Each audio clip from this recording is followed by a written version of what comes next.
Bonjour à tous, c'est Jean-Luc Roux sur sa chaîne YouTube. Aujourd'hui, nous allons voir comment l'US Air Force teste l'interopérabilité entre un avion d'attaque A-10 Warthog et le drone MQ-9 Reaper. S'il a l'intention de se séparer de ces avions d'attaque A-10 Thunderbolt 2 Warthog et de les remplacer à terme ces drones MQ-9 Reaper par des appareils plus adaptés aux environnements contestés, l'US Air Force continue d'explorer de nouveaux modes opératoires impliquant ces deux types d'aéronefs dans le cadre du concept ACE, Agile Combat Employment.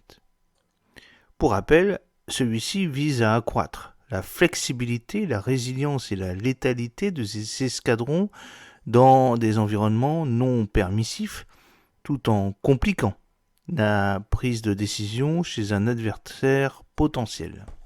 En clair, il s'agit d'être moins prévisible et d'être en mesure de réunir une force de combat assez puissante à un moment donné.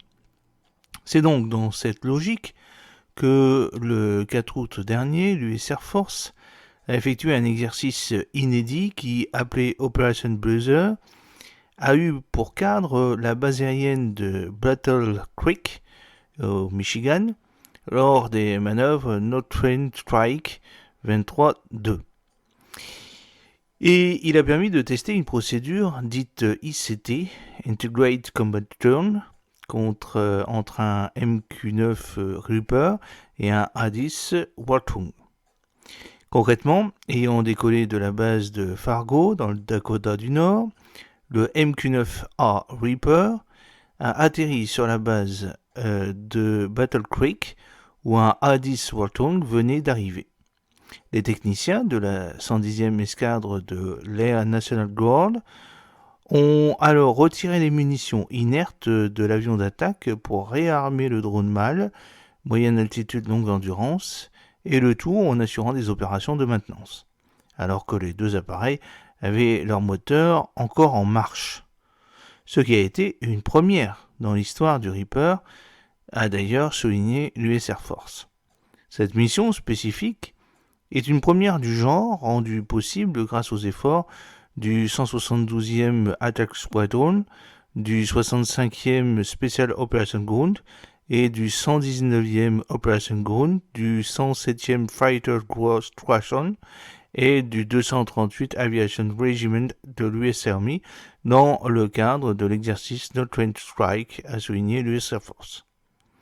Cet exercice fait suite à celui qui, mené en avril dernier, avait consisté à faire atterrir un MQ-9 Reaper ainsi que deux A-10 sur une autoroute où un point de ravitaillement avancé, un FARP, avait été préalablement mis en place grâce à un avion de transport MC-130J Commando 2.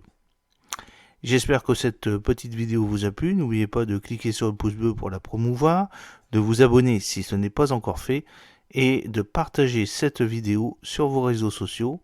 Fidèlement, Jean-Luc Roux.